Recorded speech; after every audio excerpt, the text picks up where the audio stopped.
Carrying on here with the previous video, we were talking about the air filters. This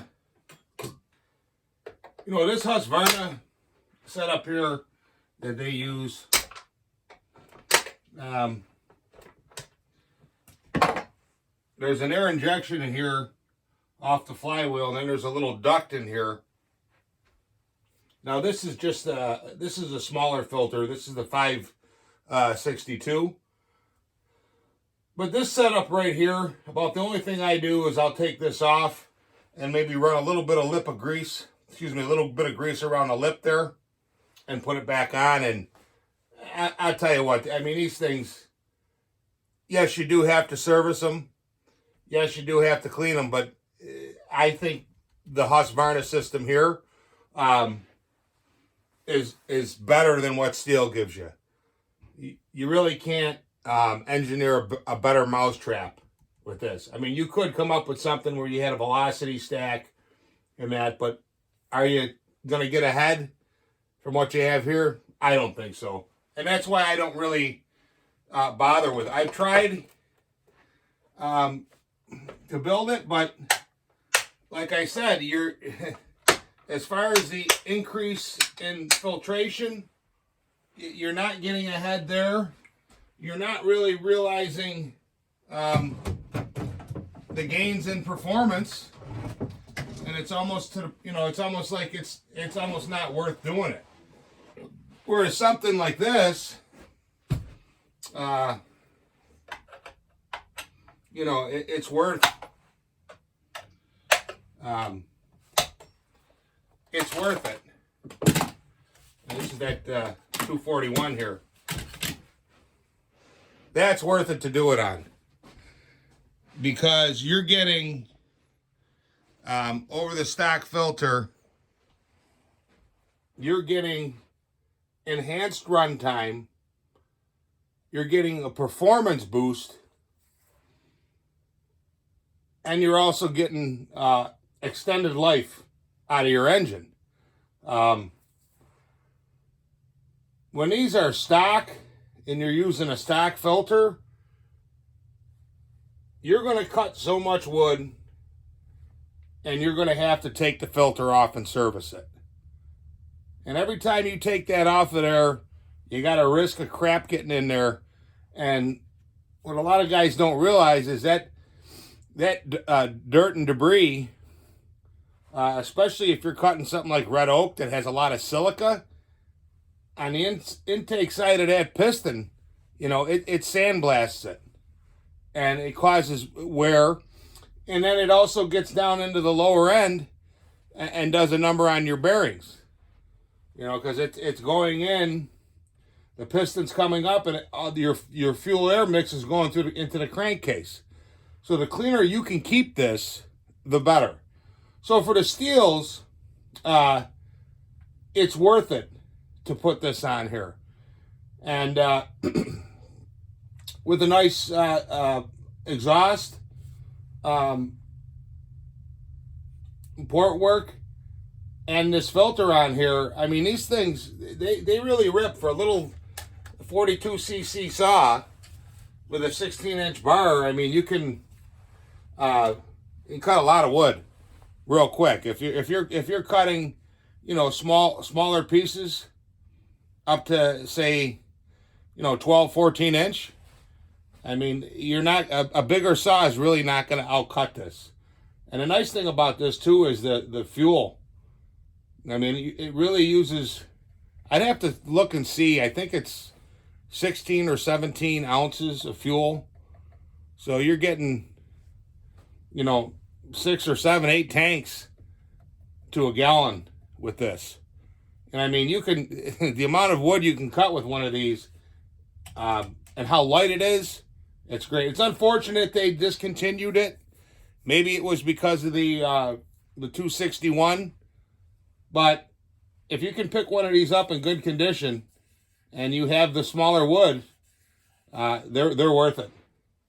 They really are. And they mod up nice, and they run very well. Now, somebody was saying to me about the filters that, you only got to change them once a year or something. Well, I went on the site, and both Husqvarna and Stihl recommend between 100 to 150 hours of use, replace your filter. So if you're running this thing, 6 hours a day, 5-6 days a week, you're looking at anywhere from 3 to 4 to 5 weeks, and they want you to throw a new filter. And that's with you taking it out, cleaning it and all that, because what happens with those pleated filters is the medium gets clogged. And yeah, you can wash it out and take a gentle brush and brush up, but eventually they have to be replaced. This, I've had this particular filter and this system on here for probably about 5 or 6 years. And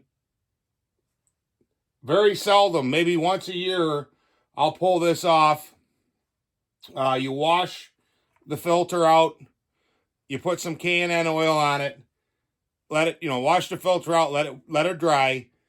Re-oil it with the K&N oil, and put this. And you're good pretty much for the rest of the season. I would say somewhere around 100 tanks of fuel, or maybe more.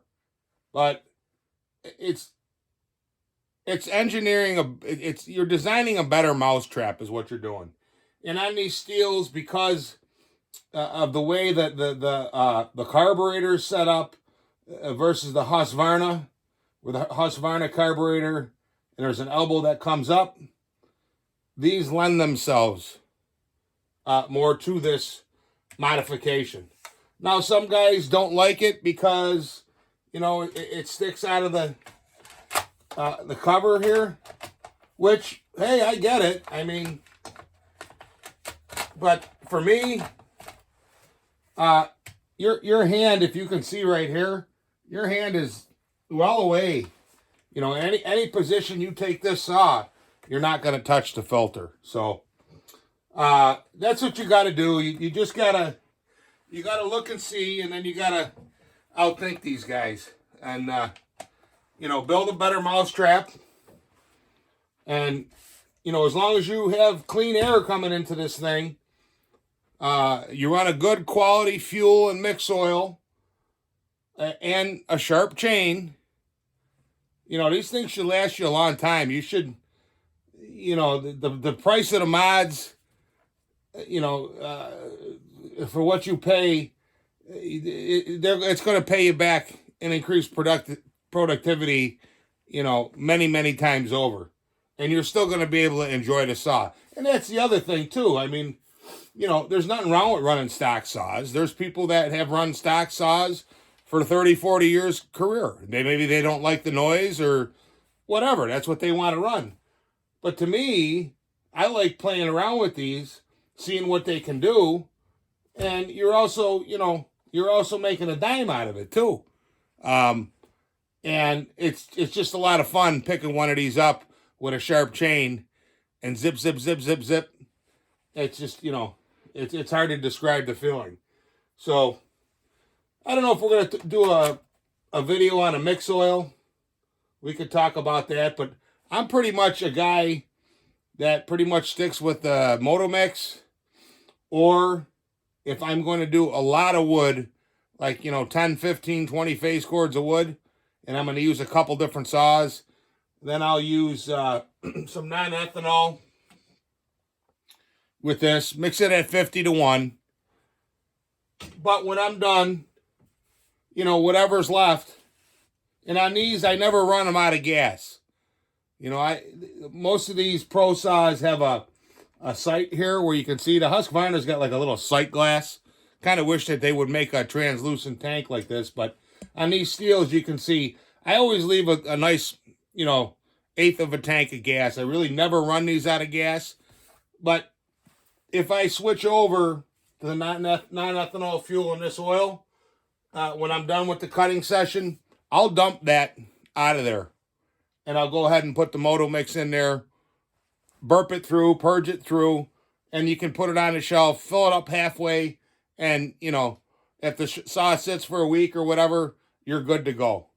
So, I mean, I can only speak to my system, what I do that has worked for me for years. Other people may have other ways to do things, and that's fine. You know, there's more than one way to skin a cat. Alrighty.